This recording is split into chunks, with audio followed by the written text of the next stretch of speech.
fortunate to have two renowned identity from academics, Professor Ajai Pratap Singh and Professor Raminder Singh. I, Dr. Rashmi Mehrotra, introduce both of them in words cannot be explained in few minutes.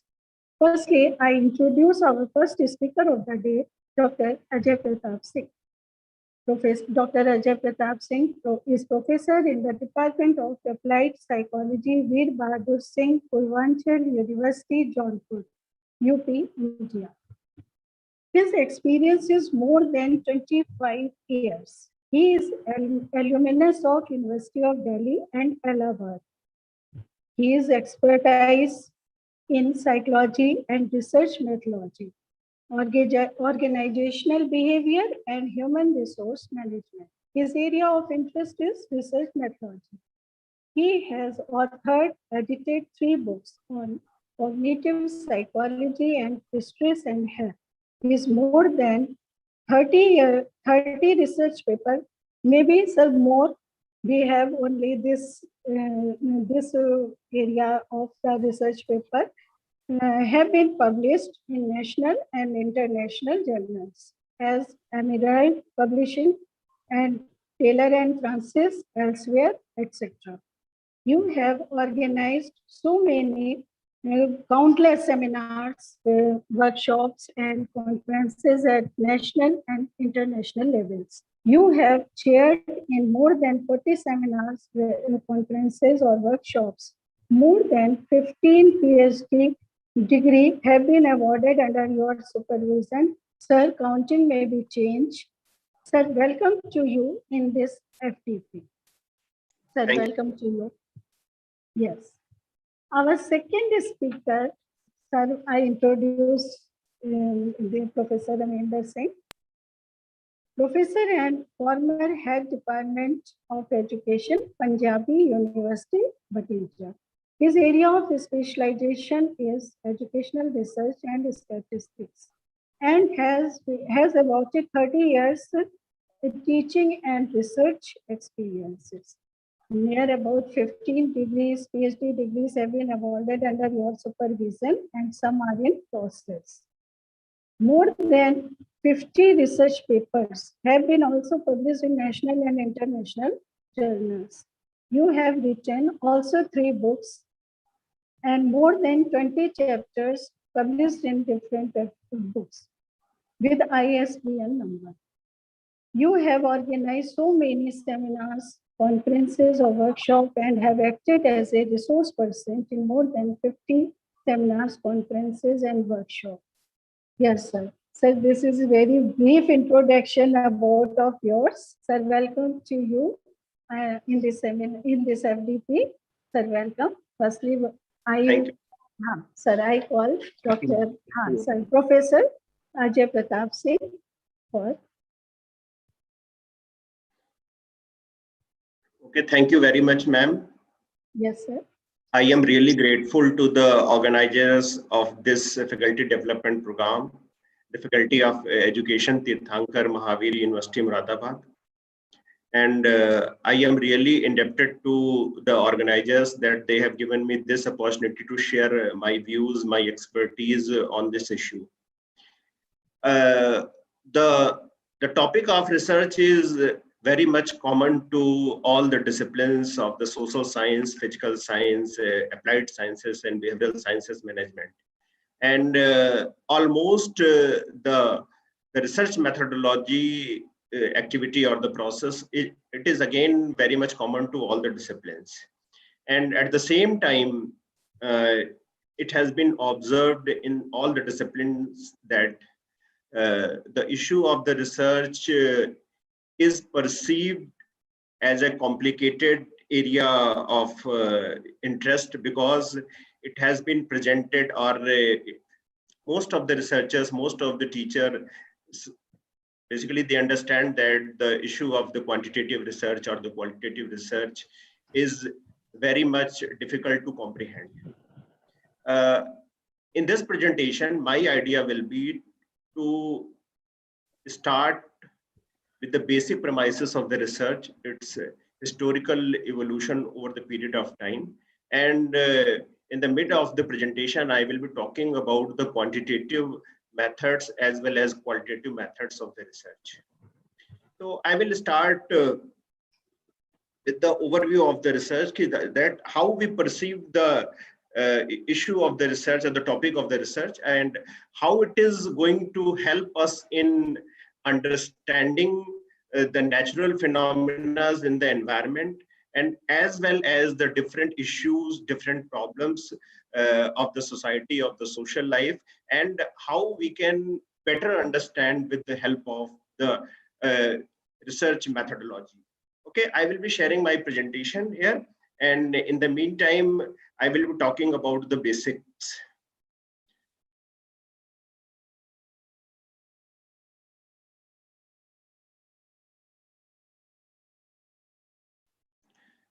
Okay, is this visible to all?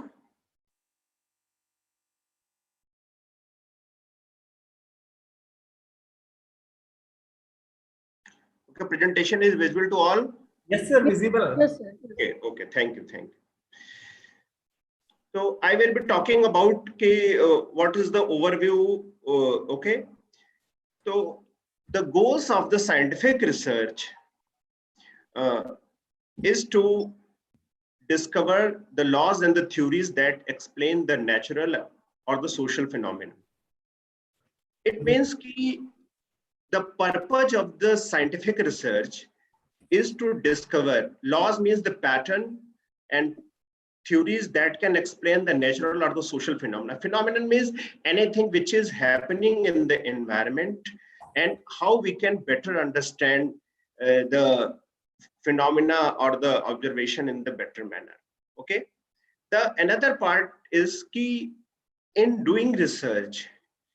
We use different laws, we use different processes which help us in reaching at a conclusion which has been scientifically proven, and we have used the, we can say, the accurate processes or the methodology to reach at a conclusion. It means that whenever we are talking about the research methodology, it means that if we have adopted the process of the scientific research, and if we have reached at a conclusion by using that scientific research methods, it means we can say that whatever conclusion we have got through the scientific research, they are basically objective. We are able to make generalization about the population based on the research on a sample,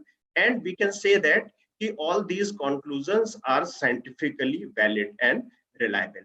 Okay. In science, the theories and observations are interrelated and they cannot exist without each other. Okay.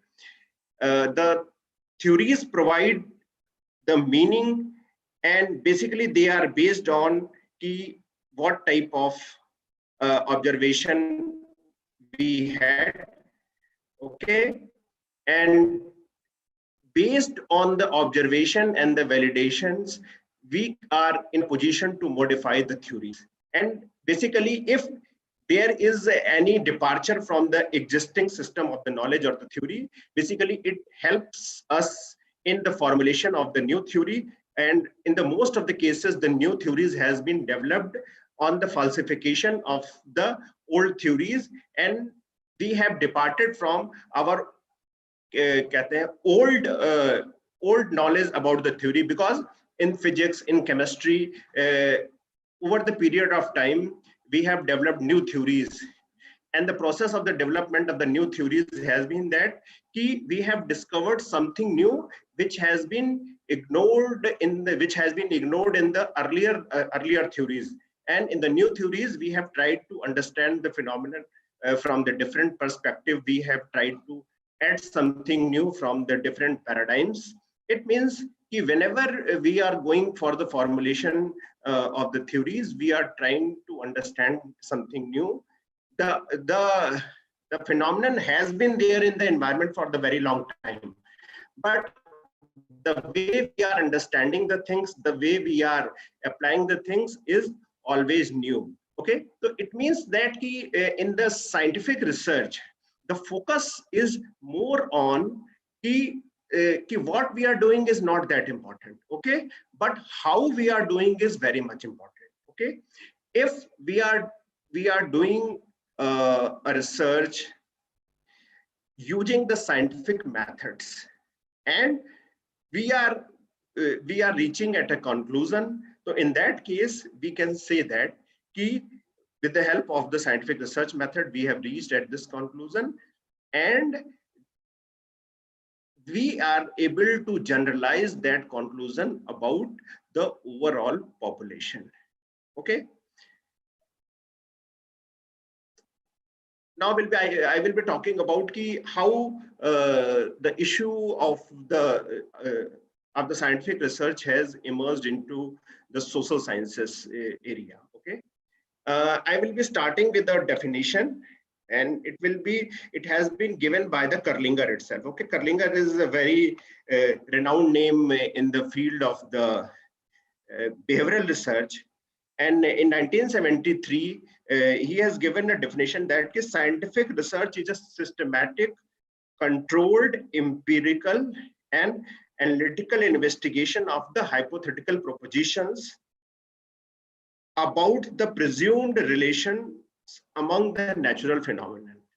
Here the focus is on the 3-4 terms basically. Systematic, first thing is systematic means research cannot be done in the haphazard manner. The steps of the research is very much systematic. It means what step will be followed by what step. It is very much planned in advance, and we are able to make the arrangements of the steps which has been already decided into the scientific research. Another thing is the control. The control is basically it is about how much control the researcher is having over the occurrence of the phenomena in the environment, or over the manipulation of the variables in the environment. Actually, the issue of the control is very much important, because if researcher is not having any control over the occurrence of the phenomena, it means he or she will not be able to manipulate the variables. Because if we talk about the lab experiment, if we talk about the field experiment, if we talk about any types of the research where researcher is not having any significant control over the occurrence of the behavior, or over the occurrence of the phenomenon, in those methods, it is very much difficult to quantify the numbers. It is very much difficult to make generalization. Okay, so in the case of the scientific research, we try to control the things as far as possible. The another part is the empiricism, or the empirical evidences. Basically talks about the any observation which can be counted, which can be converted into some type of the numerals or the numbers, and which is very much evidence based. And another fourth part is the analytical or the critical investigation. It means we should be very much critical about what we are observing, what we are studying. The another part is the hypothetical propositions. It means the type of relationship which we have already assumed or hypothesized. So what type of the relation may exist among the variable? Okay, so we are going to make the scientific analysis or the critical investigation of the hypothesized relationship among the variables. Okay, the related issue with this is based on the definition of the Kerlinger, we are having 4 goals of the scientific method. What are the goals of the scientific method or the research method? They are basically, first thing is the description. देखिए description part is very much important.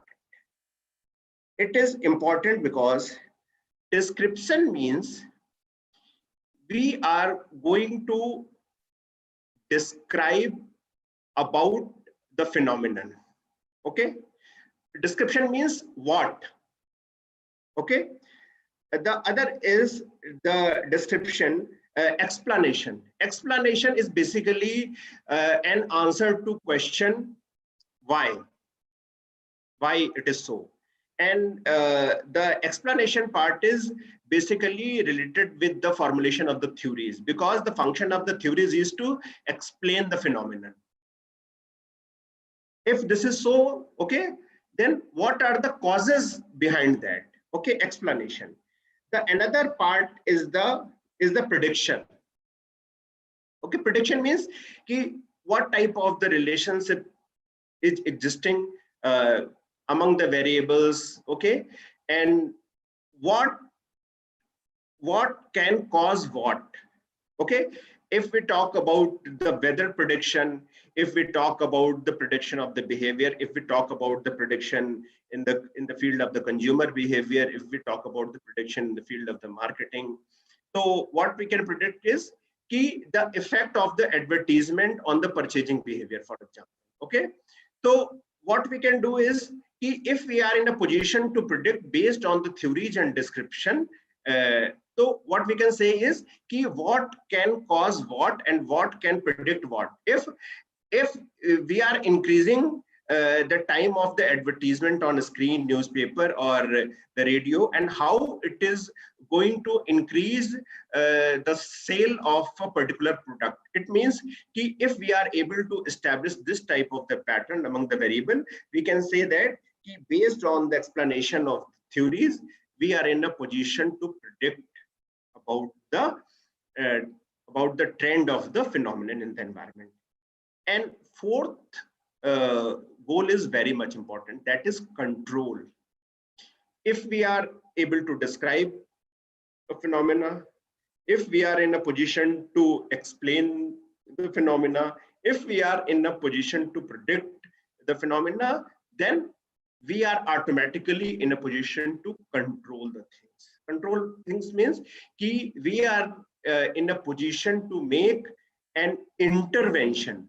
Intervention term why I am using is ki in the positive sense it can be intervention, in the negative sense it can be intervention. Okay, positive sense in the intervention means ki if we are knowing that ki this type of behavior is negatively going to affect the behavior, so what we can do is ki we are in a position to control that negative behavior, okay, so that ki the in the environment the particular type of the population is not affected. Okay, so based on these goals of the scientific research, okay, we are having the different type of statistics in the research methodology. Okay, for example, if we are going to talk about the description, so we are having the descriptive type of the statistics. I am talking about the very elementary concepts. Okay, if we are in a if we are going to explain the things ki why it is so, okay, so we are in a position to relate the things like the correlational research. We are in a position to explain the things with the help of the regression type of the research, in which we are in a position to make a causal relationship between the independent variable, between the dependent variable and the predictors. Okay, and if we are in a position to explain the things, we are with the help of the regression analysis, with the help of the factor analysis, okay, we are in a position to make the prediction about the relationship among the variables. Okay, the fourth thing is the control. We are, if we are having all these three information with us, we are in a position to control or make interventions in the research. Okay, these are the some of the background type of the information shared with you. Okay, so now here I will be talking about the scientific methods which are applicable to the study of all the areas of the subject discipline, whether it is education, psychology, economics, geography, management, or okay. Basically, the main focus is on what type of the research method we are going to use. It depends on what type of phenomena we are going to study. Okay, we are having different methods with us, like the laboratory experiment, field studies, case research, ethnographic, action research, and so forth. Okay, and the main purpose is what type of the research method we will use. It depends on what type of the problem we want to study. Okay, if we are interested in studying the behavior of the sports person, okay, so in that case we are required to go into a setting where sports persons, they are playing, they are having their natural behavior. The behavior of the sports person, it cannot be studied into a laboratory type of the experiment. Okay, but there are certain behaviors which can be studied into the laboratory type of the experiment, like in the botany, in the zoology, in the physics, in the chemistry. Even in the case of the psychology, we are having certain type of the we can say the phenomena or the behaviors which can be only studied into the laboratory experiment type of the situation. Okay, if we are interested in studying a particular type of the case, for that we are having the case study research method, where we try to study the single organization, okay, single people, or the single type of the phenomenon over the period of the time. Okay, and all these methods, basically they are different in the context that they use the different approach to the data collection.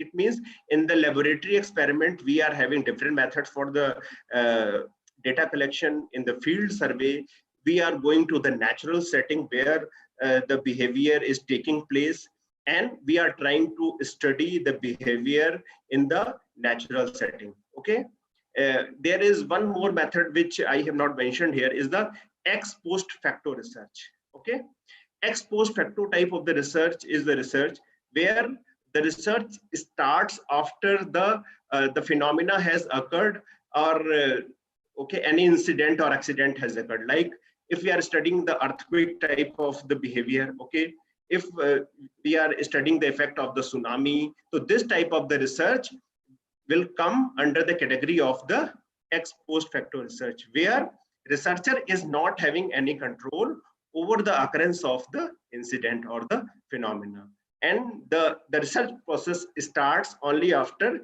the phenomenon or the accident or the incident has been taken place or occurred. Okay, so we are having different methods of the data collection and the research methodology depending on what type of the behavior, what type of the phenomena we are going to study. Okay, basically now I will be talking about the some of the issues of the paradigm. Basically, paradigm term has been used, has been we can say started in the 18th and 19th century with the studies of the different philosophers. Okay, and they have tried to perceive, they have tried to approach the method of, okay, knowledge acquisition, means the way we acquire the knowledge. So how different philosophers have okay, formulated the different paradigms to acquire the knowledge of the social phenomenon. Okay, so here we will be talking about the different paradigms which has been used in the social sciences research. Okay, the term paradigm was popularized by the Thomas Kuhn in his book The Structure of the Scientific Revolutions, where he examined the history of the natural sciences to identify the patterns of the activities that shape the progress of science. Okay, it means as we all know that the study of the philosophy is the mother of all the sciences, all the subjects and disciplines, and most of the issues of the research or understanding the natural phenomena, they have begun in the area of the philosophy, and over the period of time, they have spread or they have been used in the different disciplines of the social science, physical science, management science, like, okay. The foremost paradigm which came into the study or into the fashion was the positivism. And the Auguste Comte was the philosopher of the France, and basically he formulated this approach, this paradigm to the study of the natural phenomenon. Okay, it holds that the science or the knowledge creation should be restricted to what can be observed and measured. Okay, and the observation should be direct. Okay, it means that the paradigm of the positivism, it talks about the direct observation and the measurement of the phenomenon. Okay, here he is not talking about making inferences, making indirect observations, making indirect predictions, or anything which can be measured indirectly.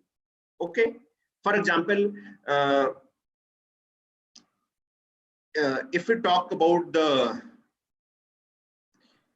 loss of the memory, okay, and we want to measure how much memory loss has been there.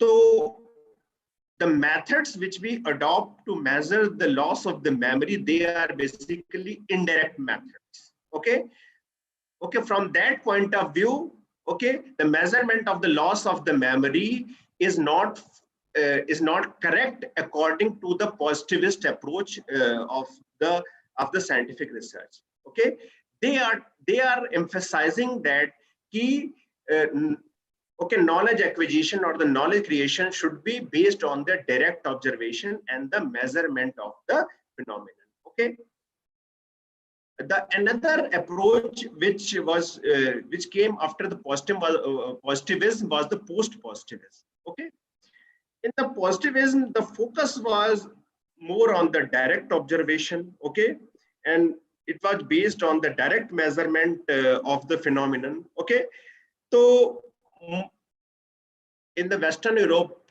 a number of the philosophers, they were frustrated with the philosophy of the positivist philosophers, and basically they started a movement against the positivist philosophy, and they argued that in the absence of the direct observation, or in the absence of the direct measurement, we are in a position to make the reasonable inferences about a phenomena based on the evidences which are available in the environment or in the society. Okay, so they have used the premises. Okay, post-positivist view science as not certain. In the case of the positivism, they have said that if we are doing the direct observation, if we are in a position to measure the things, the science is certain. But the post-positivist views, they have viewed that science is not certain, but it is based on the probability. It means if there are certain type of the permutation and combination, certain type of the situations are there, we can reach at a conclusion. For example, I will give you the example of the weather forecast. Okay, if we try to understand this phenomenon from the point of view of the positivist paradigm, okay, what we can say that if humidity is of this amount, moisture is of this amount, the direction of the wind is like this, okay, there will be a rain at a particular point of view. Okay, this is the approach of the positivist. But if we talk if we explain it from the point of view of the post-positivist, they said that ki anything is not certain. Certain means 100% surety. But the based on the different combination, different probabilities of the variables or the phenomena in the environment, we can be only be we can say a particular type of the, we can inference about a particular type of the probability about the true occurrence of the phenomenon. Okay, and basically they try to consider, they try to include, apart from the phenomenon, the other phenomenon which are there in the environment at the same time, and they can also contribute to the occurrence of a of that particular phenomena. It means if we're talking about the rain, so apart from humidity, apart from moisture, okay, apart from the direction of the wind, there are some other factors, means at local level, what amount of the vegetation is there, okay, at the local level, what type of the, what is the level of the pollution in that area, they can also contribute to the, okay, pattern of the rain into the particular area. Okay, so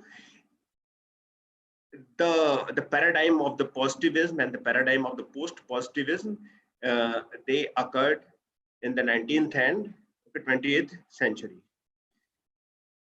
So the another bifurcation which happened in the case in the case of the post-positivist, they further divided themselves into two categories. First one was the subjectivist. Okay, subjectivist were the researchers who viewed that the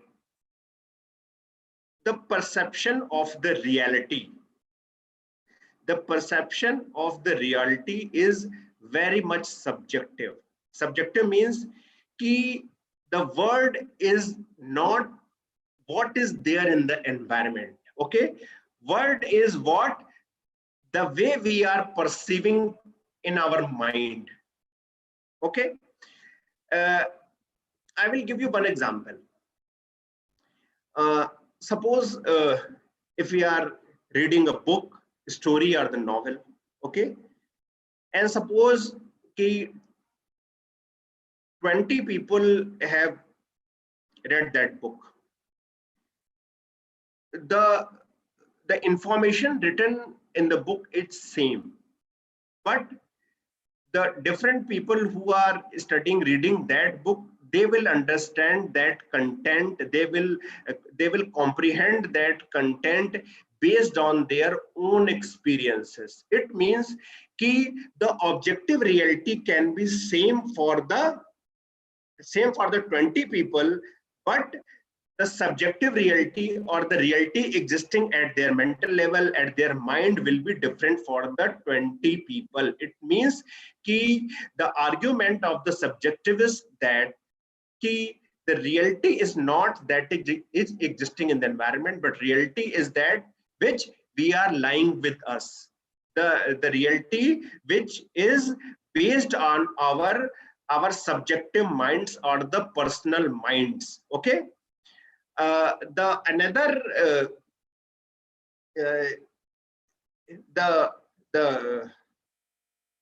another area of experts, okay, who divided themselves from the post-positivists, they were the critical realist, who believe that there is an external reality that is independent of the person's thinking, but that can never know such reality with any degree of the certainty. Okay, तो यहाँ जो दूसरे approach जो निकल करके आए critical realist, okay, they were of the opinion that the external reality means the reality existing in the environment, it is different from the personal reality, and but we are not having any degree of control, any degree of understanding over the certainty of that reality. Okay, I will try to make it short, this part. Okay, the another paradigm which emerged over the period of time was the ontology and epistemology. Okay, all these paradigms, okay, they emerged into the area of the philosophy. Okay, the ontology is basically about how we perceive the things. Okay, how we see the world. Okay, does world consist mostly of the social order or the constant change? Okay, so ontology means the reality of the environment. Okay, so the another issue paradigm was the epistemology. Epistemology was basically, the meaning of the epistemology is theory of knowledge. Okay, how knowledge is created.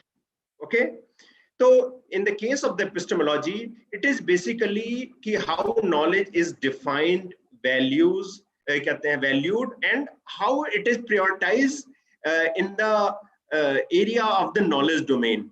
Okay, and how we can understand the word in the better manner. Okay, whether it can be the subjective approach, whether it can be the objective approach, but the main focus should be on how we can better understand the phenomenon into the environment.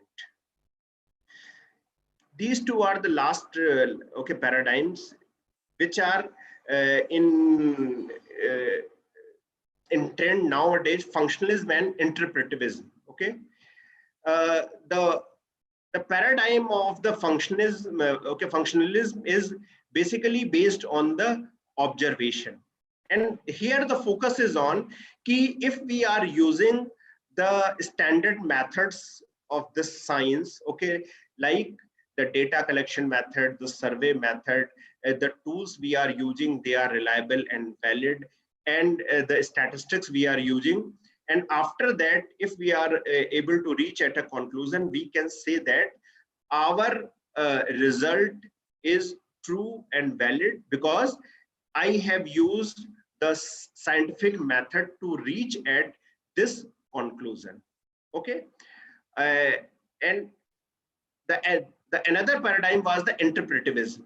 Okay, in the case of the interpretivism, basically here the main focus was on the reality is not one. Okay, reality is not one. Reality is multiple, because if different people are visualizing the phenomena from the different paradigms or approach, it means that reality is not objective, and reality is very much subjective, and it basically depends on the way we interpret the phenomenon. Okay, I will give you the example of a glass of the water. Okay, half full, half empty. Okay, for one person the glass can be half empty, but for the another person it can be half full. So okay, both the observations are true, but it depends on the way we are interpreting the things. If we are optimistic, our answer will be glass is half full, but if we are pessimistic, our answer will be the glass is half empty. Okay,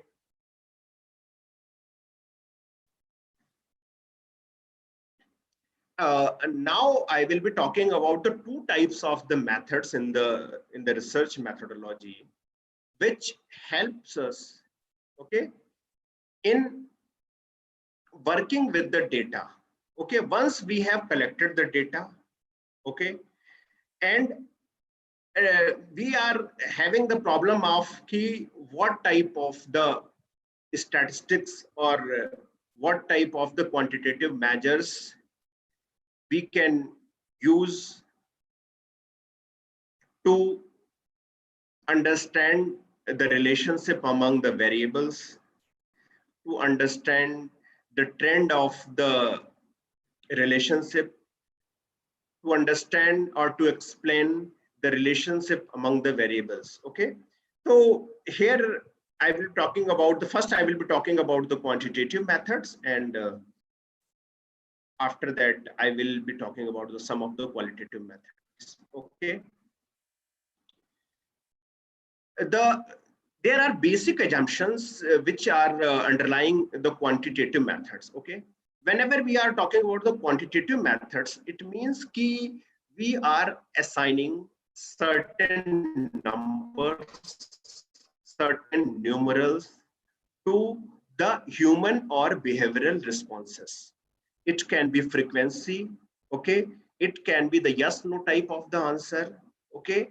It can be the respondent's response on a liquor type of the scale, okay? It can be a type of the person's, we can say, ordering of the interest, okay? Importance of the particular issue, okay? So we can collect the numbers with the help of all these types of data collection. Okay, the basic assumption underlying the quantitative method is, first thing is the reality is objective. Okay, this is very much important. Okay, reality is objective means कि at one point of time, if person has responded yes, it means कि at that point of time the person was of the opinion that he was having this type of the issue, okay, at one type of the time. But after 1 day, after 2 day, after 3 day, his stand can be different. But okay, that point of time his reality was that. Okay, so the underlying assumption is reality is objective and independent of researcher. Okay, researcher is not interfering with any type of the responses given by the respondent. Okay, it means कि the quantitative quantitative method is of the opinion that कि the researcher is not having any significant interference in the conduction of the research or in the conduction of the data collection. Okay. Another thing, the researcher should remain distant and independent of what is being researched, and the values of the researchers do not interfere with. Means researcher or the person who is doing the research, he is not having any personal involvement in the process of the research, okay, and he does not interfere with the method of the data collection. If subject is feeling like that, he can respond like that. Okay, the research is based primarily on the deductive forms of the logic, and theories and the hypotheses are tested in a cause effect order. Okay, we are using particular method of the data collection based on, because if we have formulated a hypothesis, it means we have researched the past studies, okay, based on the logic, based on the past researches, based on the, you can say, principles of that area. We have formulated the particular hypothesis, and we are trying to test that hypothesis. The hypothesis can be of the difference, the hypothesis can be of the relationship, the hypothesis can be of the cause and order. Okay, and the overall purpose of the any type of the research is to make generalizations. Generalizations means कि if our research is saying that कि this is true with, okay, this sample, it means कि if the sample is the representative of that population, it means that कि we can generalize our result to the overall population.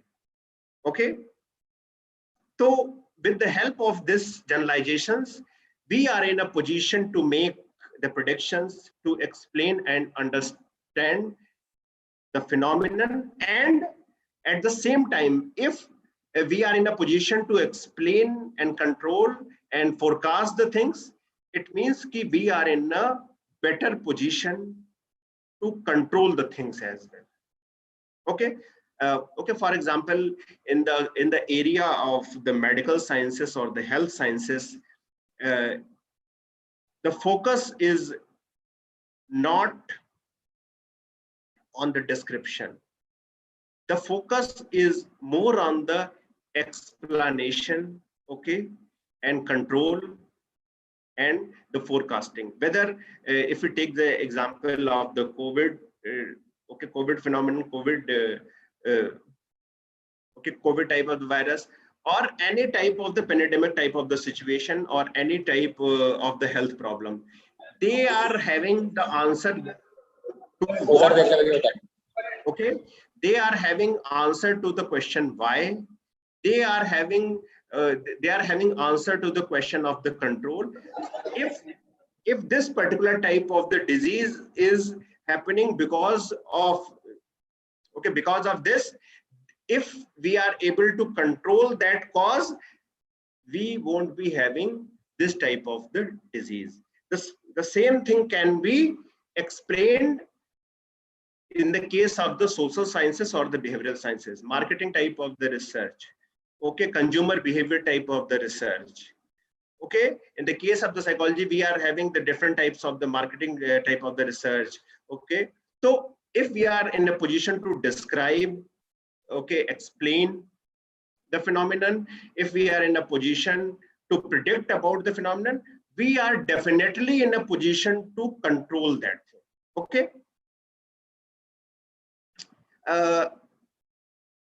Okay, in this slide, I have tried to talk about the different type of the designs which we use in the research in the social sciences, okay, and what type of the research, what type of the design is asking for what type of the relationship among the variable, what type of the intervention we have, and what type of the common study design we can use. Okay, I will be talking about one by one about the different types of the design. Okay, so if we are talking about the descriptive type of the design, okay, the focus is more on the observations, and the focus is on the answer to the question what. Okay, and the common study designs are the, okay, comparative descriptive design. Okay, we can go for the cross sectional type of the design and the longitudinal design. In the case of the longitudinal design, the single organization or the single type of the sample of the people can be studied over the period of time. Okay, the another design is the correlational design. Here we try to, in the case of the correlational design, we ask the meaning of the correlation is simply the degree of association between the variables. It is not talking about the causal relationship among the variables. Okay, and the one condition of the causal relationship can be that the variables under study should have the good correlation, but the correlation, okay, doesn't mean that they are having the causal type of the relationship. Okay, here we can explore and observe the relationship among variables. Okay, here again the common type of the study designs are the descriptive correlational designs, okay, predictive designs, and the model testing designs. Okay, model testing design, if we are having time, we can talk in the last. Okay, in the prediction type of the design, we go for the regression type of the statistics, because with the help of the regression, we are in a position to make the prediction about how much independent variable can contribute to the dependent variable, and what amount of the variance, okay, what amount of the variance has been, what amount of the variance has been explained by the independent variables into the dependent variable. Okay, in the case of the quasi experimental type of the research, okay, in the case of the quasi experimental means it is not true experimental type of the research. It means experiment can be in field, it can be in the area where the behavior is taking place naturally. Okay, here the main focus is on the study of the causality. Okay, but here the researcher is not having that significant control over the occurrence of the behavior. The common designs are here. We can say the before and after design. Before and after design means for example, if we want to study the effect of the training, okay, on the students. So what we have done is we have taken one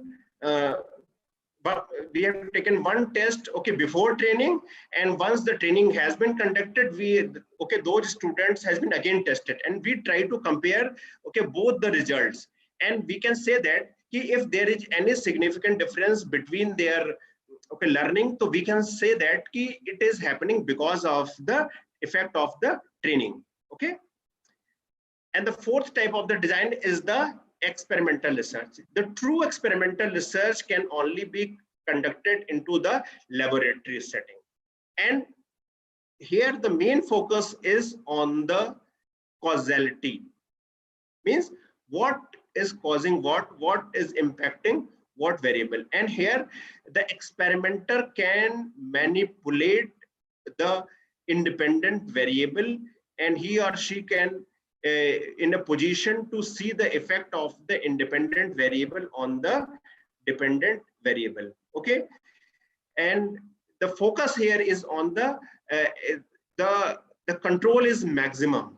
Control is maximum means if we are doing experiments into the laboratory setting, there is no extraneous variable or the environmental variable there, and only the independent variable is having its impact on the dependent variable. Okay, here this. Hello. Yes, sir. Okay, here we are again having the different sources of the data collection. Okay, here the focus is on what we are trying to study.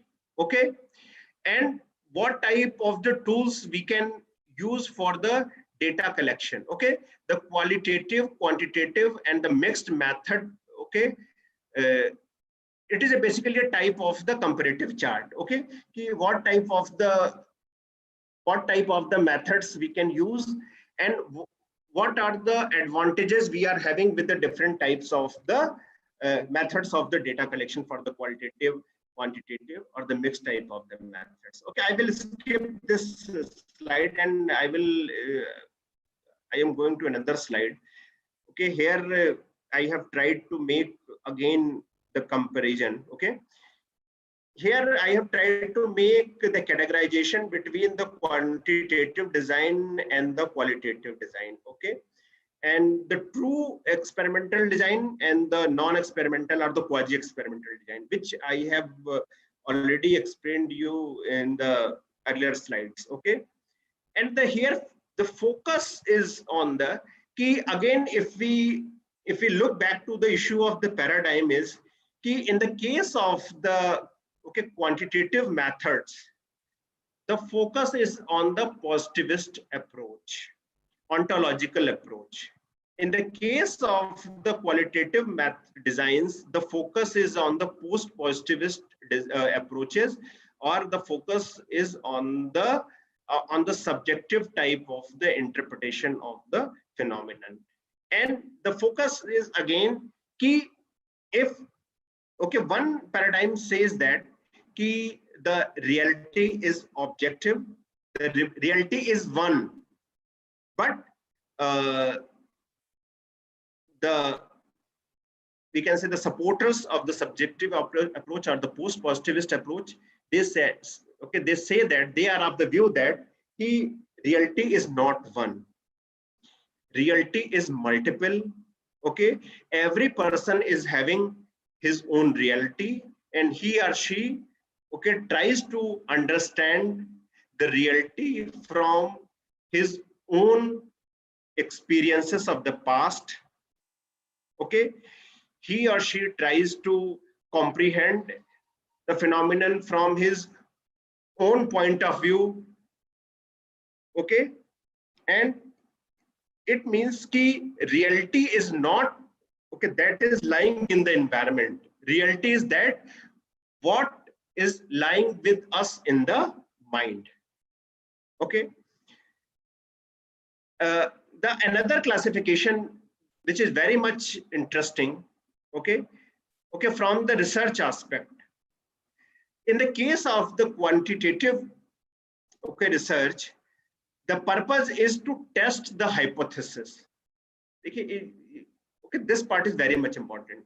In the case of the quantitative designs, what we try to do is we formulate the hypothesis of the difference of the relationship of the predictions, okay, or with the help of the result, we try to say that whether the hypothesis has been proved or not proved. But in the case of the qualitative research, the focus is not on the hypothesis testing. Okay, they try to discover, they try to explore the new things. और ऐसा नहीं है कि okay, they are trying to study the hypothesis. They are more interested in exploring the new phenomena, new trends. Okay, for example, in the area of the political science, in the area of the philosophy, in the area of the history, the focus is not on the quantitative type of the research. The focus is more on the qualitative type of the research, because what is more important is how we can better understand the existing phenomenon, existing theories, or the existing literature from the different point of view. Okay, the another research aspect is the approach. In the case of the quantitative research, the focus is more on the measurement and testing. Okay, measurement and testing. After testing, we can say that the person, whether the person is high, medium, or low. Okay, but in the case of the qualitative research, the focus is on the how we can observe the things and how we can better interpret and comprehend the phenomenon. Okay, here is the difference of the data collection approaches. Okay, the research independence means whether the researcher is involved or not. As I have earlier discussed, that in the case of the quantitative research, the observer is basically distant from the process of the research. He is not directly involved into the process. But in the case of the qualitative research, basically the researcher is very much involved into the process of the research with the participants. Okay, in the case, if we talk the difference with respect to the sample, in the case of the quantitative sample, we can go for the large number of the samples. But in the case of the qualitative research, we can only go for the small samples, and specifically the study is conducted into the natural setting in the case of the qualitative research. Okay, and the most often designs are the descriptive and causal research design in the case of the quantitative research, and in the case of the qualitative research, the focus is more on the exploratory research designs.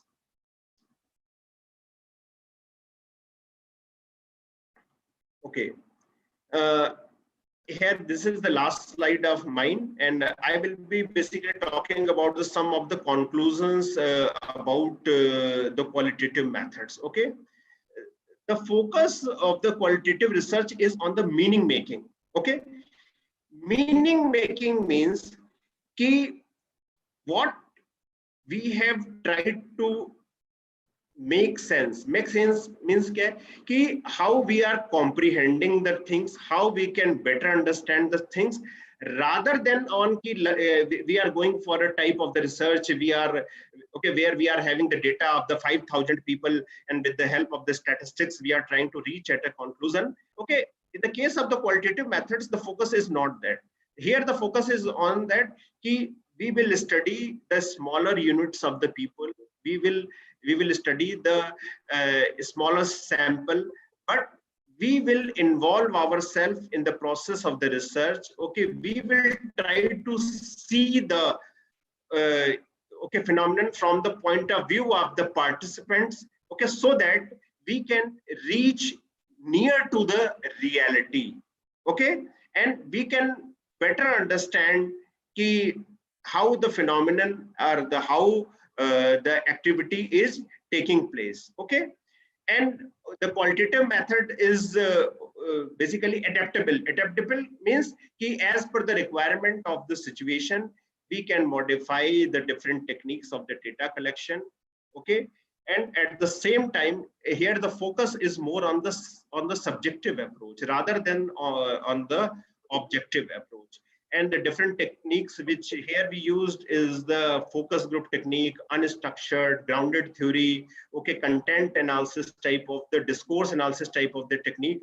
And all these type of the qualitative methods, basically they require a lot of expertise on the part of the researcher. Until and unless the researcher is not acquainted or familiar with these type of the research methods, he or she will not be in a position to conduct the qualitative type of the research. Okay, Jayan sir, we are having time, or I should conclude? Conclude, sir. Conclude. Continue. Okay. So, okay, in this presentation, what I have tried to do is I have tried to say that over the period of time, how the different methods, different paradigms of the scientific research have evolved over the period of time, and how they have tried to make two approaches of the research. First one is the quantitative, and second one is the qualitative. Both methods are having their own advantages and disadvantages, okay?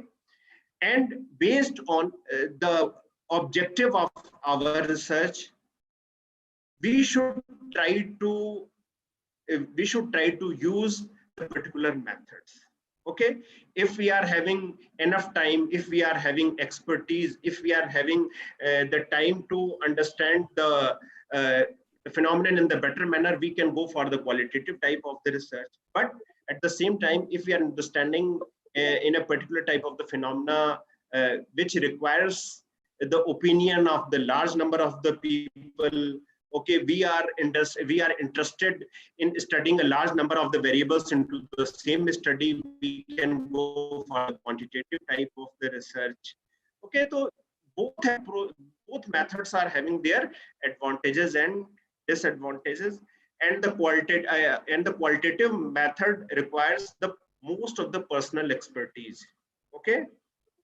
Okay, Jayan sir, thank you very much for inviting me, and I am really feeling happy to be with you people, and in future, whenever I am having the opportunity to interact with you, okay, definitely I would enjoy your invitation. Okay, sir. Thank you. Thank you very so much, sir.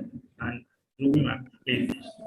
Thank you, sir. So with that, we will go ahead and take some time for questions. Dear participants, if you have any query, any questions regarding research, you may ask.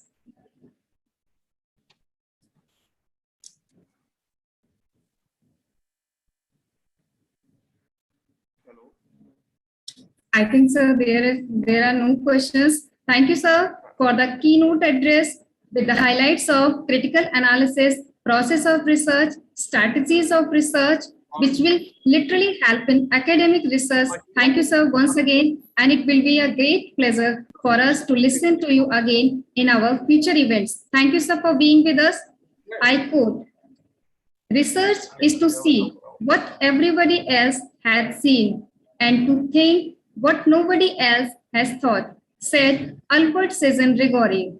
Now to begin another enriching and fruitful session, I welcome Professor Raminder Singh for the second session. But before that, I would like to give brief introduction about Professor Raminder Singh. Sir is currently working as a professor at Department of Education, Punjab University, Regional Center, Bathinda. Sir has worked as a HOD of the department from 2013 to 2017. And if we talk about the area of specialization, sir has a keen interest in educational policy and research methodology. Sir has guided several research scholars at master and doctoral level. Sir has written 3 books and more than 60 research papers. He was awarded the best research author. And now, to begin another and enriching and fruitful day, I would like to invite Professor Raminder Singh to take over the session. Over to you, sir. Okay, thank you very much.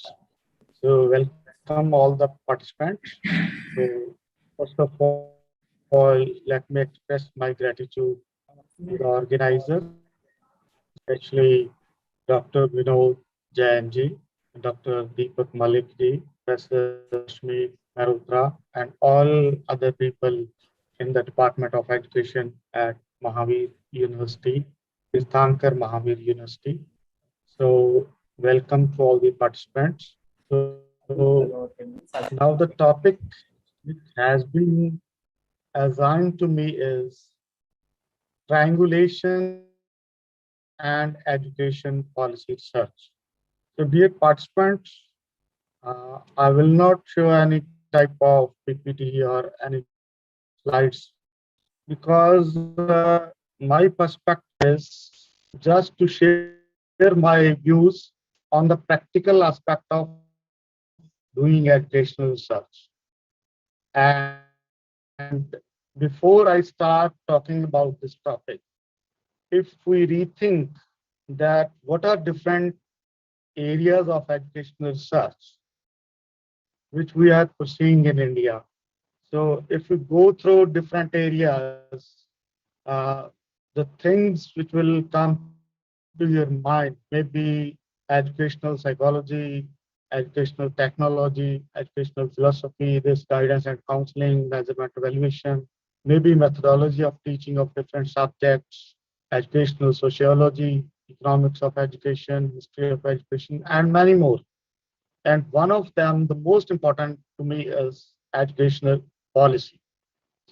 So now if we compare the Indian scenario with the USA or other advanced universities of the world, you will see that if we ask a question that which type of research dominates in India, especially in the field of education I am talking about, the obvious answer is educational psychology. Now, when we were 30 years before, 30 years ago, discussed this point with my seniors, with my teachers, and discussed with their teachers also. There may be many, you can say, causes behind this. We have no problem with educational psychology. We must go on doing research in it. But unfortunately, most of the students are being trained only in one type of research in most of the universities, except NUPA or some of the, you say, this NCRT people, or in very few universities in India, we are conducting this education policy research. And if you analyze right from the first survey of education research in India, conducted by the MD Butch, and then further many of the surveys conducted by NCRT, even up to the 6th survey. And then if you even analyze Shodh Ganga and the libraries of different universities and colleges in India, you will come to know that more than 70% of our researchers, young researchers, are interested in doing research in educational psychology. It's good to see. But the point here is that there are two things behind it. One is that they are much better trained in case of educational psychology research as compared to as Dr.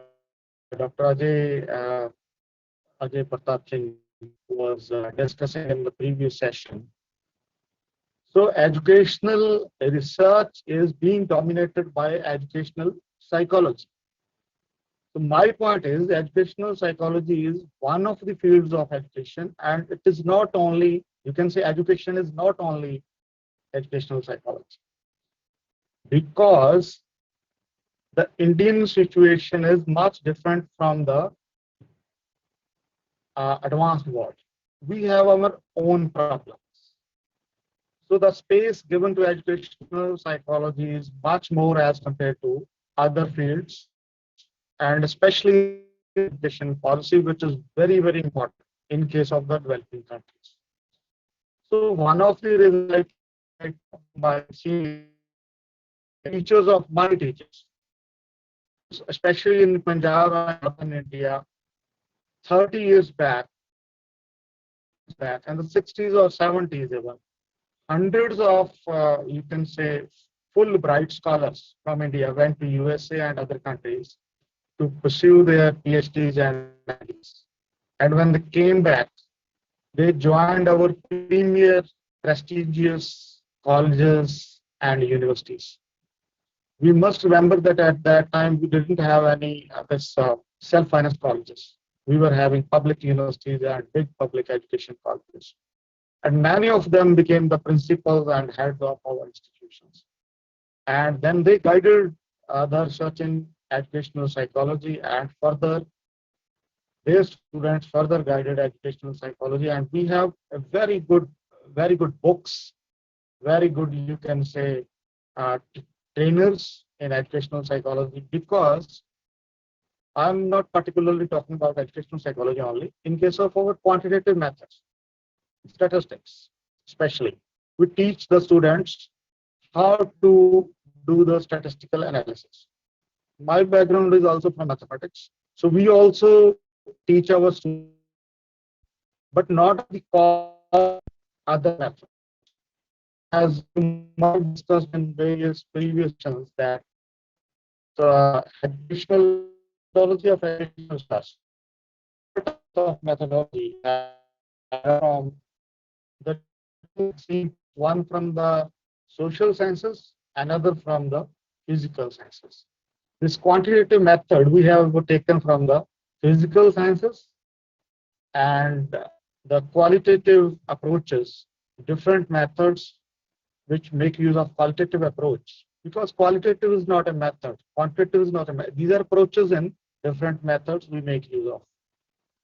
So when we make use of the quantitative approach, we are following the methods of physics, chemistry, medical science, etc. But when we make use of the qualitative methods, we are specifically following the methods used by different social sciences and especially sociology.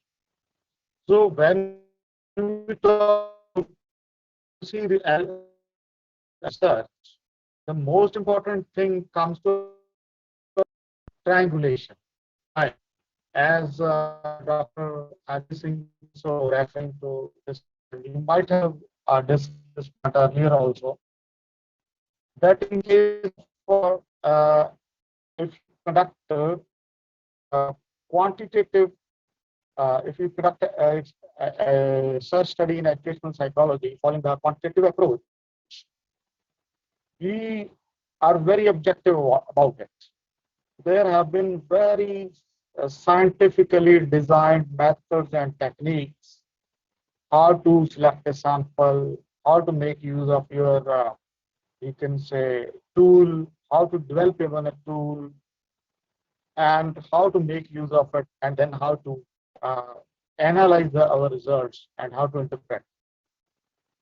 But in case of sociological studies, when we practically talk about doing research in education, and we go for sociological studies or historical studies or studies in economics of education or studies in education policy, we must first differentiate between the two approaches.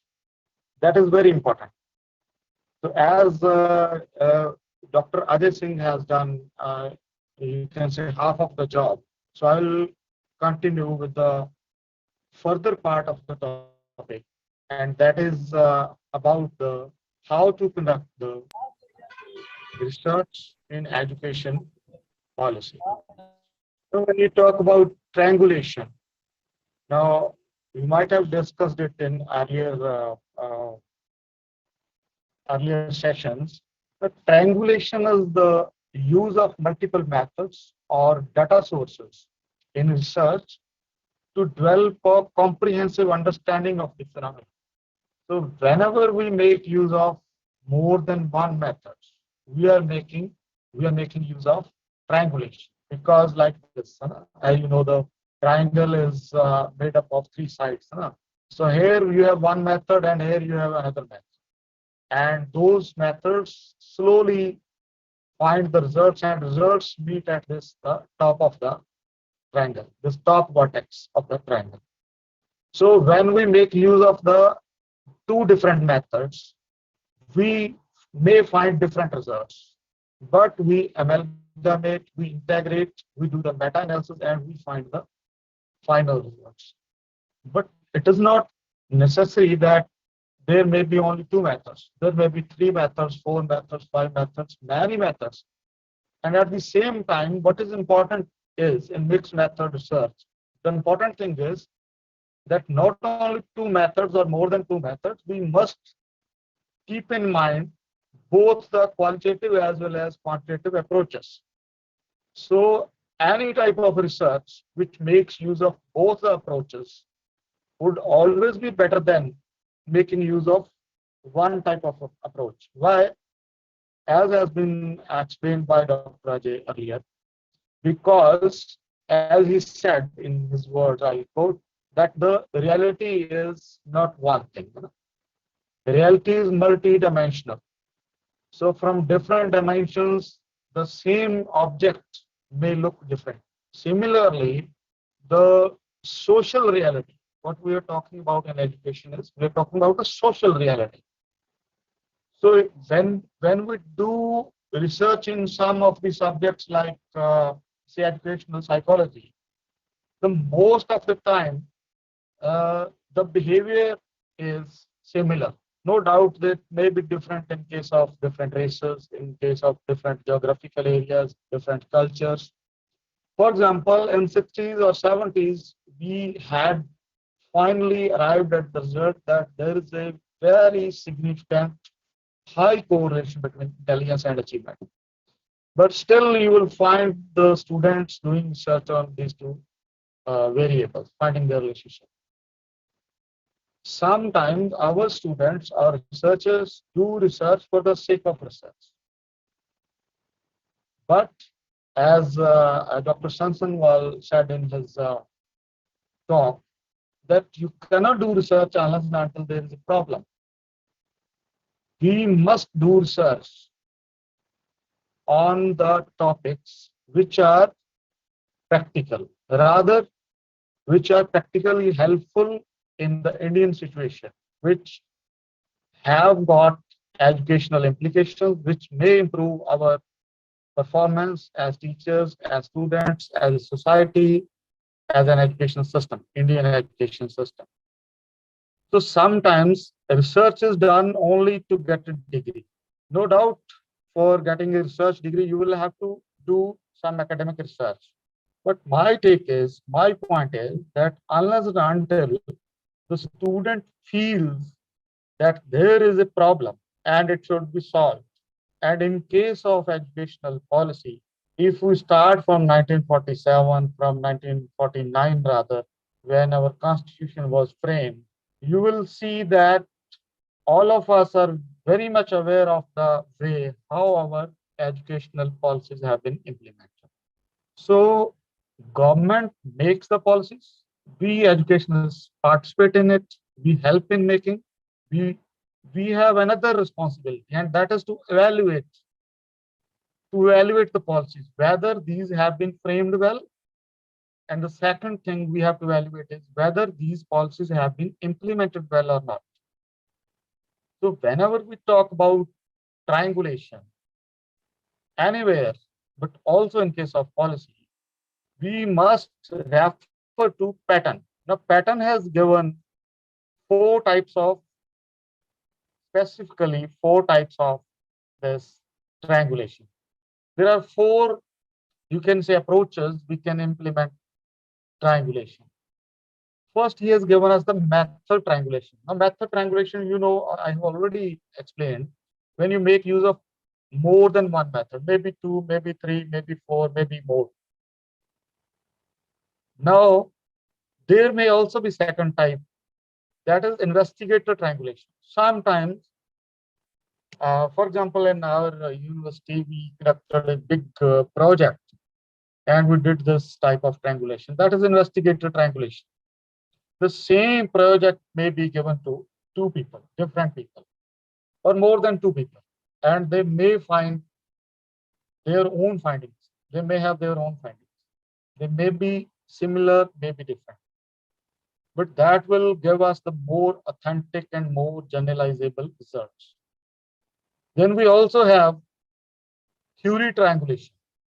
Now, sometimes when we start with doing any type of research, if we take even the example of psychology as well, most of the time we give some operational definitions of our variables on which we are conducting our research. So different type of variables may be defined differently. For example, if we take the most common variable in education psychology intelligence, we may make use of the multiple factor theory or two factor theory. But when you arrive at when you differentiate between the two theories, you discover that there is something similar. Similarly, when you do research on different type of theories or make use of different type of theories in your conceptual framework, we may make or we may frame you can say a working definition of a particular variable, operational definition of a particular variable based on more than one theory. That is known as theory triangulation. And fourth type may be, which is commonly used, is data source triangulation. Now, this data source triangulation is when you make use of more than two types of data. So the most common words we make use of is primary data and the secondary data.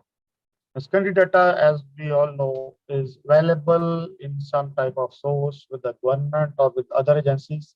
And primary data, we ourselves select, we go to the respondents, we go to the subjects and then take that data. And in some of the studies, we have to take help of both type of data to arrive at decisive, you can say, conclusions. So this way, triangulation helps us find more reliable, more generalizable results. Now, coming to the education policy research, now, how do we conduct the education policy research? Now, whenever we start doing educational policy research, or whenever even we teach education policy in the classroom at the B.Ed level, M.Ed level, MA education, MPhil, even at PhD level, what do we experience is that most of the students, majority of the students are not interested in it. Why? Because most of our teacher educators are not interested in it. And unfortunately, we must understand that education, when we talk about education, the word education is directly related to education policy. And especially in case of India, we just have made a new education policy, and we will be the, you can say, responsible for, all of us will be responsible for implementing it or criticizing it or evaluating it. So the first thing is we must evaluate whether the policy has been made as per our constitutional provisions, whether it is a pro-people or pro-corporate policy, whether it is a secular policy. We have many questions. So whenever we start, you can say, thinking about conducting research on education policy, we must at least develop interest in education policy. Only those researchers will be interested in it who are interested in education policy first. And for that, we have to, as teacher educators or as researchers, first we have to be interested in it. And why do we do research on education policy? Because we want to evaluate or critically evaluate our own education policy as compared to other countries. Where we are lagging, why we are lagging. And in case of India, again, I'll repeat, as compared to the Western world, in case of education policy research, we are lagging much, much behind them. But we are repeating the same type of research in case of psychology. We are conducting the same research again and again in different, if you conduct a survey from north to south and east to west in India in different universities and colleges, you will come to know that we are repeating the same variables again and again. No doubt someone would say that we are taking a different sample, but even with the different samples, we are taking the similar variables. Most of us are taking the same tools. In case of educational policy research, what the problem students are facing is they are not trained, as Dr. Ajai Singh said. They are not trained. So it is need of the hour that we as teacher educators, we as researchers must give first importance to the education policy, then to the education policy research. I will come to the method, practically how it is conducted, how we can encourage our young researchers to do this type of research. So for the sake of triangulation, I'll discuss most of the common methods which can be used or which are being used or which must also be used now. First and the foremost thing in education policy is the evaluation. We can evaluate. This is the most easy and most important one. We can evaluate or critically evaluate a program or an education policy. Let us take the example of this 2-year B.Ed course. This was implemented in 2015. In my department, we conducted 2 or 3 studies on this. Now, when you evaluate a policy or a program, what is the most important thing is first to understand, to read clearly, to understand the objectives of a particular program or a policy. What are the aims and objectives? Second thing is, when we are making a policy or a program in a democracy, the most important or the foremost thing is it according to the aims and objectives of the nation, or you can say the Constitution of India, the constitution of that particular, say, democracy. That is most important. So whenever you evaluate a program or a policy, first and the foremost thing is we must go to its objectives, whether its objectives are being fulfilled. Now, when you evaluate the implementation of Right to Education Act, we evaluate the implementation of Midday Meal Scheme or Sarv Shiksha Abhiyan or this Ramsa or Rusa or now Smagar Shiksha Abhiyan. So we are first to, because this is the real education. This is the real research in education, which will be helpful in India to the Indian people, to the Indian democracy, which is, you can say, the need of the hour. And most of us are running away from it. No doubt, many people are doing this type of research. But we are not doing this research that seriously as compared to, I'll again compare it with the developing world. So what we have to do is when we do this type of research, we have some findings, very interesting findings, must send to the policy making organizations, to the state government, to the central government, to its different organizations. For example, I'll again quote some example as I am discussing the practical aspect of this type of research. Some years back when we launched the midday meal scheme, and the objectives of midday meal scheme, as we all know, it was said that it will help improve the nutritional status of our students. It will improve the attendance in the schools. It will help improve the, we said, to decrease the dropout rate, to increase the retention rate, all these things.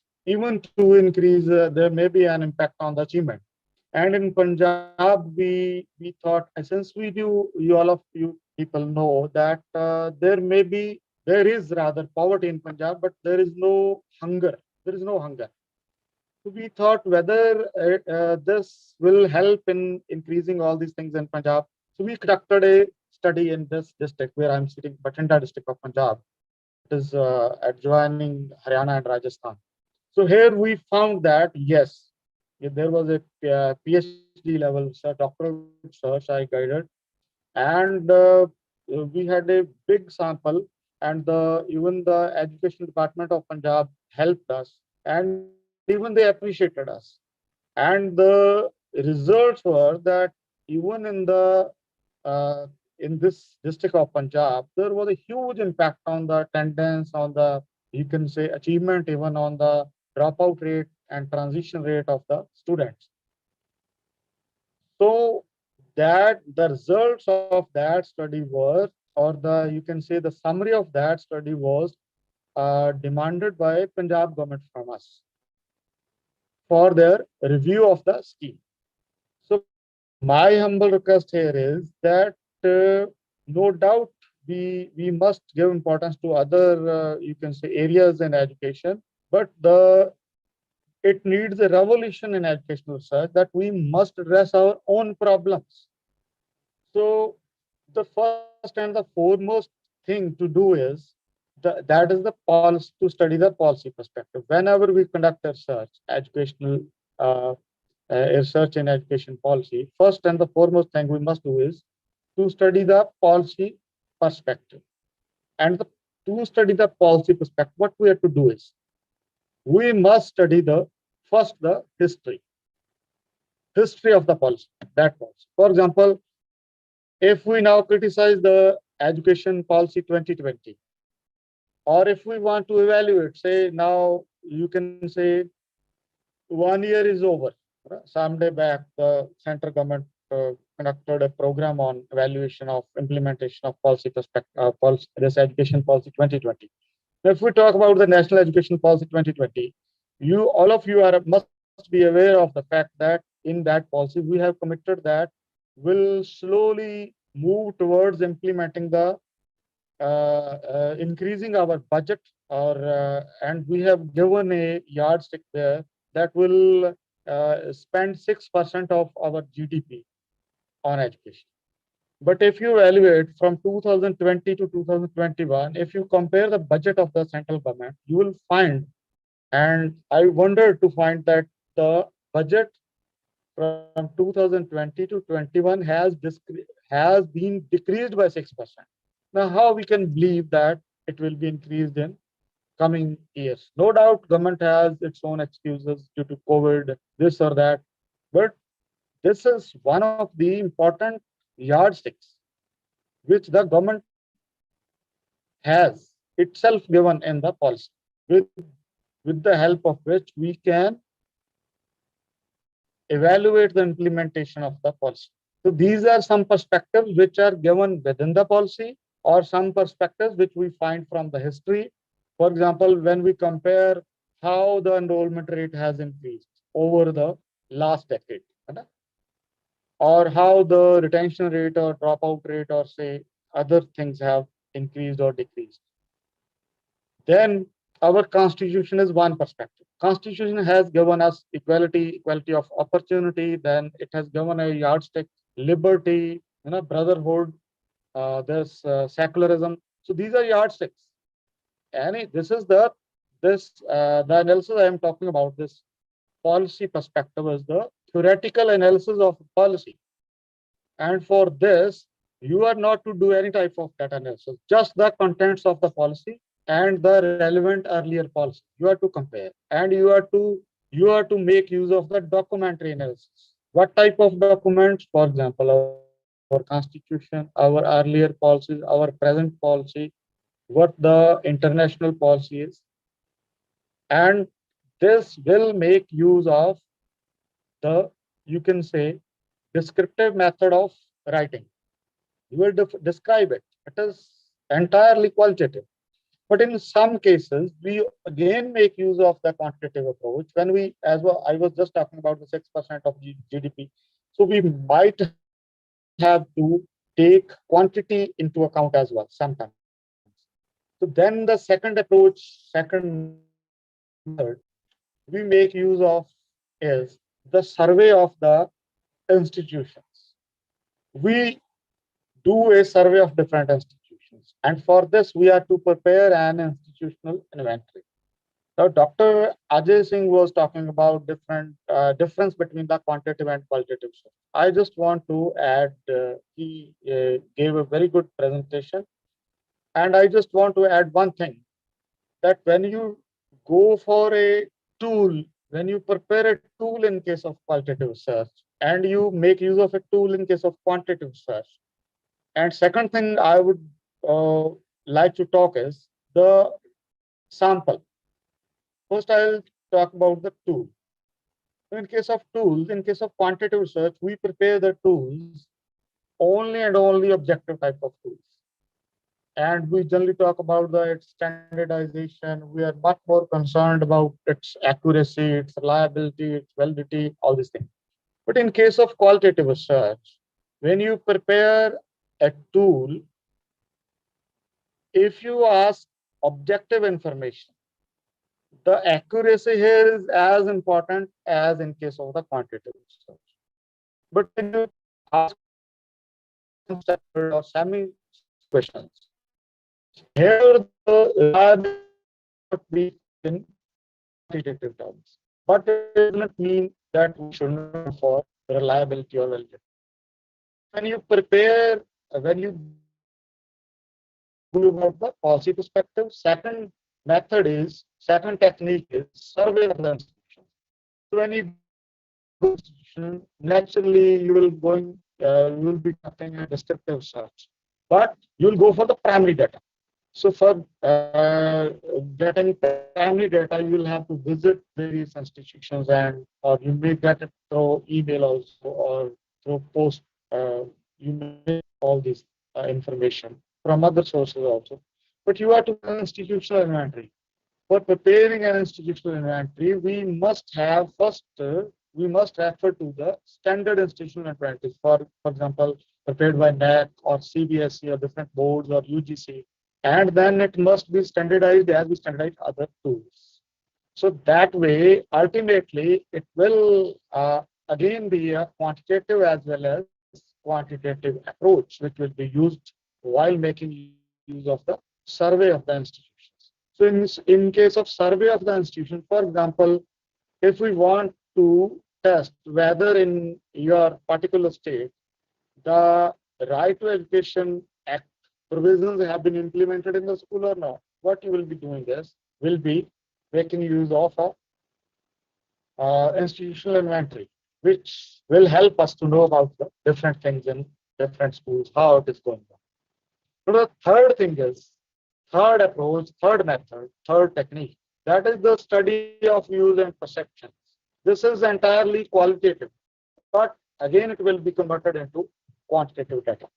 So what we have to do is, we have to go for IDI, that is in-depth interviews.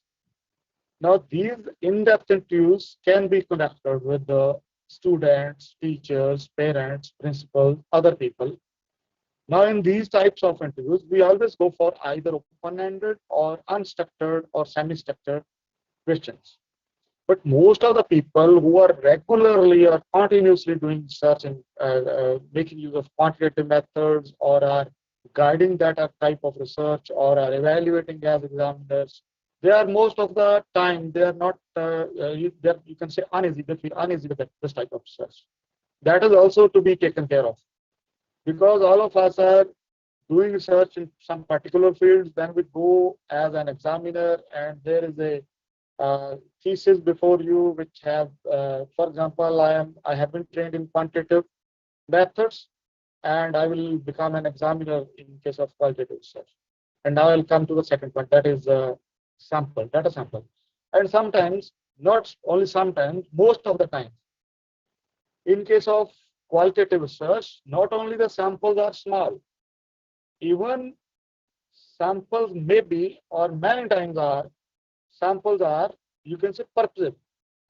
Samples are not random, but the people who are continuously doing search in educational psychology or say making use of quantitative methods, they are used to think in that way, and they always object why the students are not, because the people whom you ask the questions are not easily available.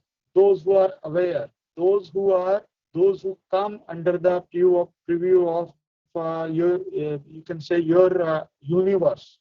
Now, for example, all the teachers or teacher educators cannot answer the critical questions.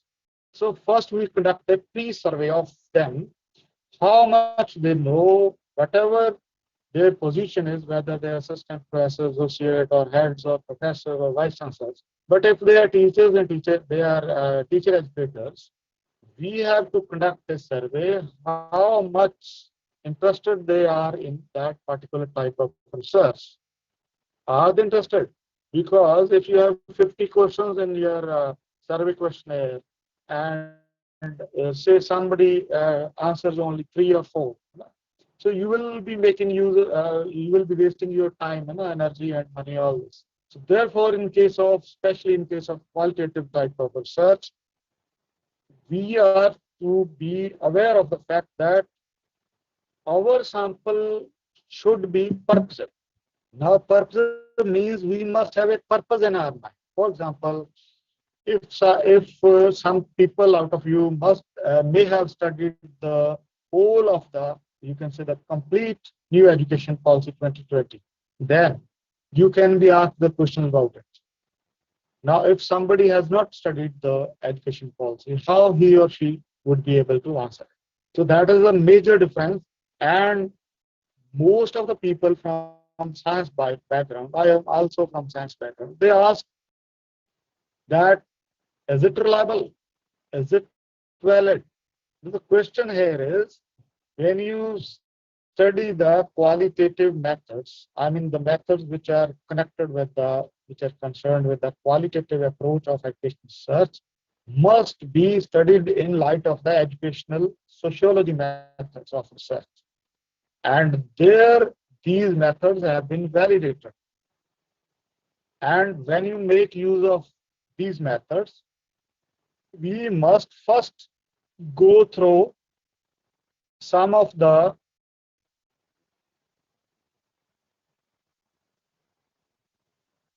we must go through some earlier dissertations, some you say thesis, or some research reports, so that we can understand how these methods and techniques are used.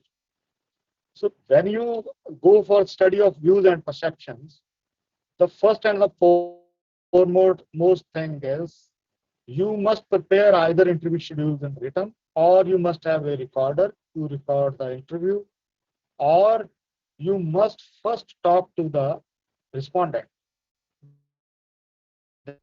that is he willing to answer your questions, or will he be giving you all the responses, or or does he understand even what you are asking? So that's why a random sampling is not possible in case of, it is not, you can say, as useful in case of our qualitative methods as it is useful in case of the quantitative methods. Now, the second, third type, the fourth, you can say, method may be the use of secondary data analysis.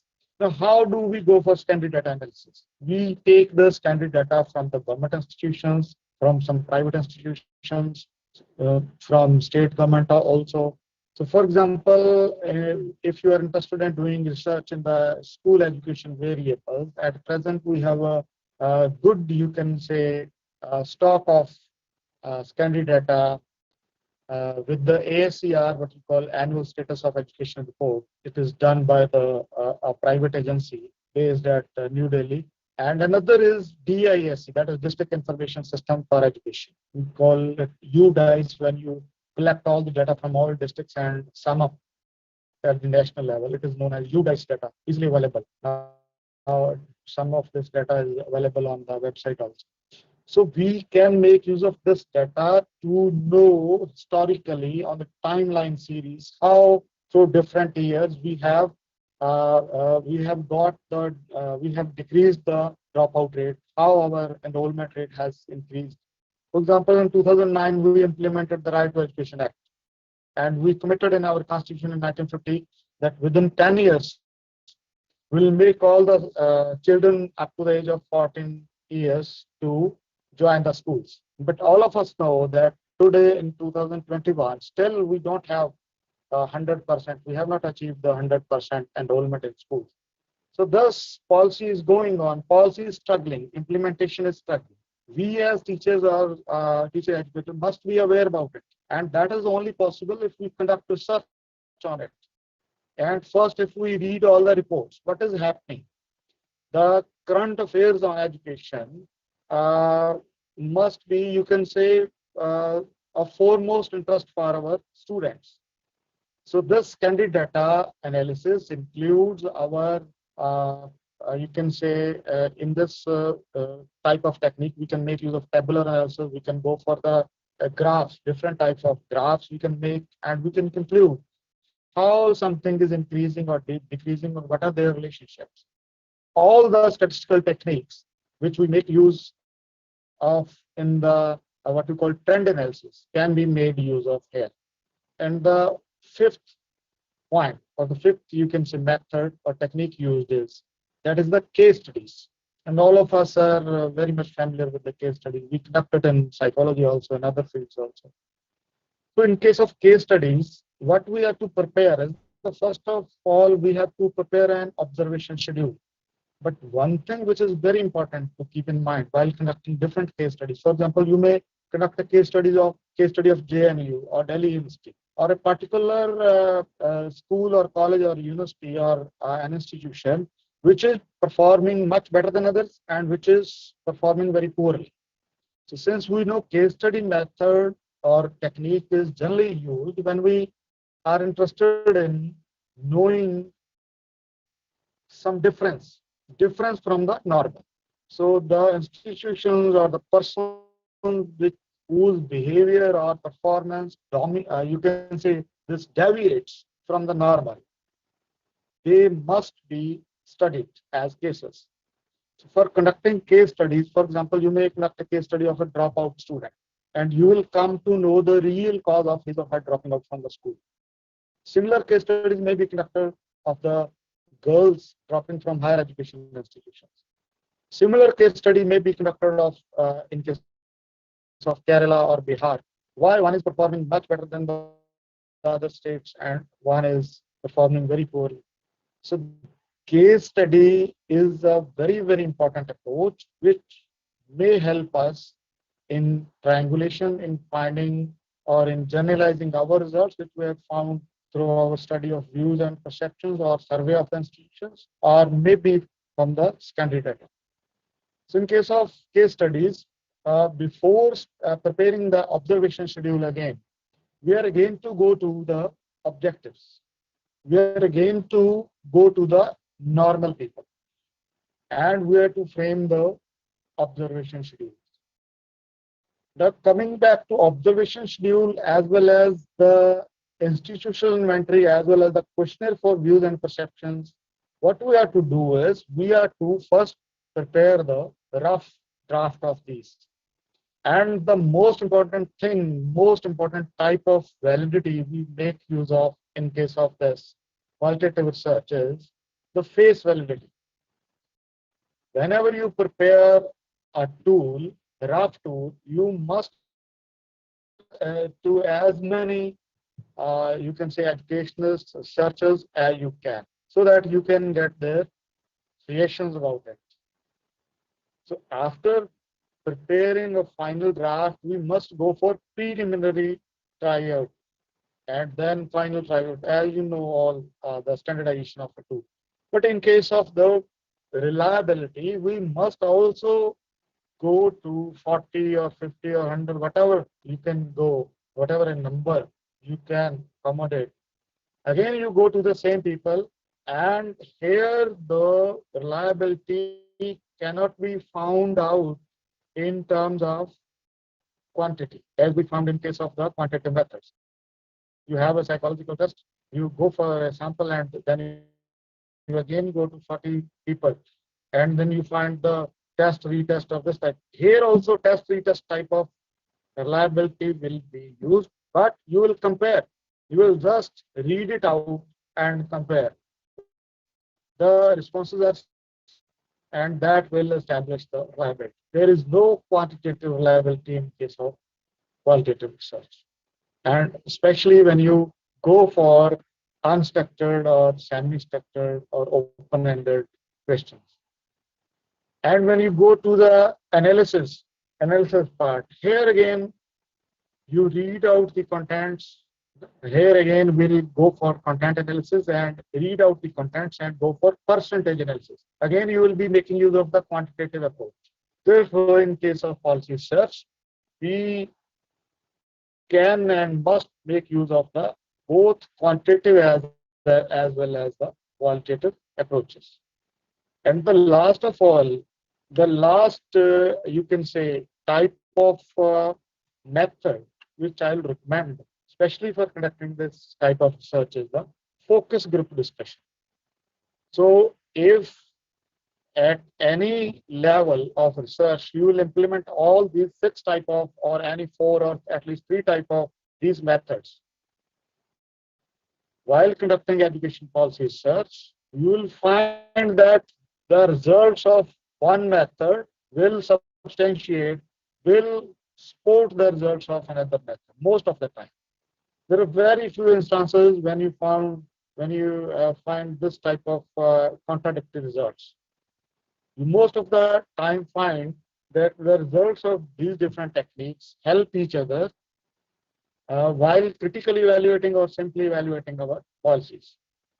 Now, in case of focus group discussion, we call it FED short. What we do is a small group discussion is guided by a trained leader, you all know. So you take a group of teachers or students or particular type of people whom you want to ask the questions.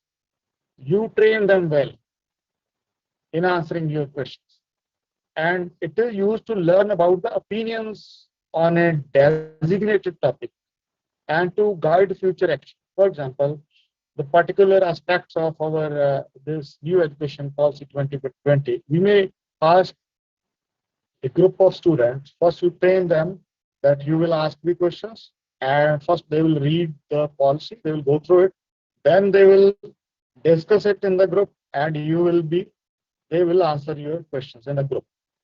And this focus group of maybe you may take parents to meet the child care needs. You may take the example of, you may have a focus group of teachers to discuss problems in the implementation of a particular, say, policy. So this type of, you can say, education policy, this is need of the hour. We all need this. Our nation needs it. We can help solve the real problems of our, you can say, country, of our society, of our education system. Therefore, I would request all the participants to encourage their students, especially at the master's level, even at the graduation level also. There in some of the universities we have in our syllabus to conduct or to complete or to do some projects, small projects. At the even B.Ed level, we do some small projects in policy, in the implementation of policy, or in studying the policy or comparing different policies. So it will help us to frame better policies in order to make the policies reach the common man. When you ask questions about policies to the people, they try to understand it. And it will also create interest among your students that they will be interested in different type of social policies in future. Our most of the education policy research students, they read the newspapers, listen to the news, and attend different seminars on policies just because they are interested in it, because they want to ask the questions. They want to know why the government is not doing like this, why the government is doing like this. So I would like to conclude at this note that no doubt all other type of research, all other areas of educational research are very important and dear to us, but we should do justice to all areas and especially this education policy. So I hope all of you will in future conduct some type of educational research, so it will be beneficial for the nation, for all of us. So thank you very much. Thanks for patient hearing. And I would again like to thank our hosts and this Tirthankar Mahavir University. So have a good day. Thank you, sir. Thank you very much, sir, for sharing your deep knowledge about triangulation and research on education policy with us. Your session was full of infos and full of valuable knowledge. Dear participants, if you have any questions and query regarding presentation, you may ask. Anyone else?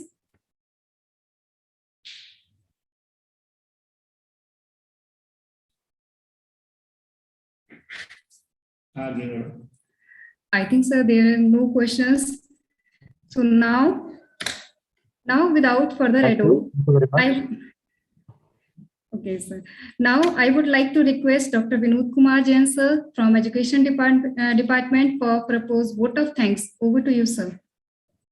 Thank you, Ruby ma'am. Good afternoon, everyone. Today's day was really a day of learning. It is such an honor for me to get the opportunity to thanks you all dignitaries, our Chancellor, sir, Sri Suresh Jain ji, Group Vice Chairman, sir, Sri Manish Jain ji, Sri Akshat Jain ji, Governor Body of Tirthankar Mahavir University, our Director, sir, Sri MP Singh, sir, and Principal of Education, Dr.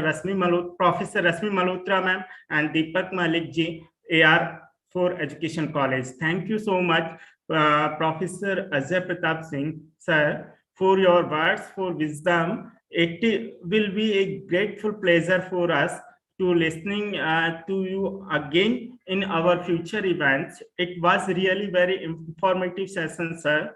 You have given so much insight about the quality research, experimental research. Now, I would like to thank our second resource person, Professor Raminder Singh ji.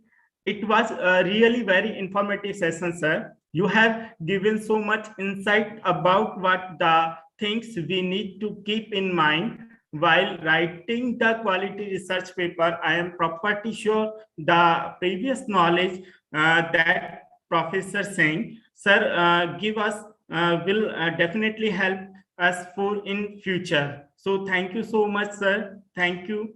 Now, I would like to express my gratitude to all esteemed dignitaries of the FDP for their presence and contribute to make this FDP great success. I must thank the organizer team, Professor Rasmi Malhotra, Dr. Deepak Malik, all Rachna Saxena and Ruby Sharma, Ranjit ji, Harshvardhan ji, all organizer team for working hard for the few past days to make this FDP successfully. And also thanks to all participants who have joined us across the India. Thank you, and thank you so much, everyone. Thank you, sir, and thank you so much, sir.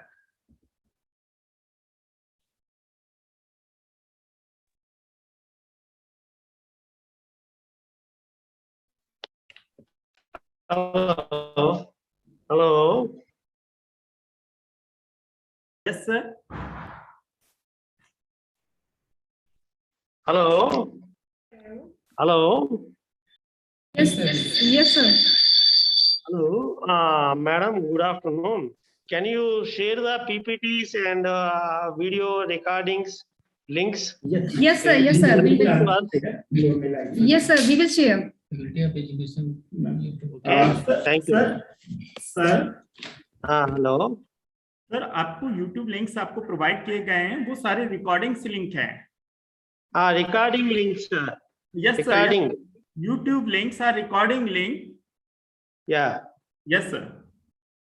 Okay. Okay. Thank you very much. Sir. Can you share the PPTs also? Okay. Yes, sir. Yes, sir. Yes, sir. Thank you. Thank you, sir. Thank you. Congratulations. Thank you. Now, a gentle reminder to all participants to kindly please fill the feedback link, which has been sent into the chat box for the further procedure related to certificate.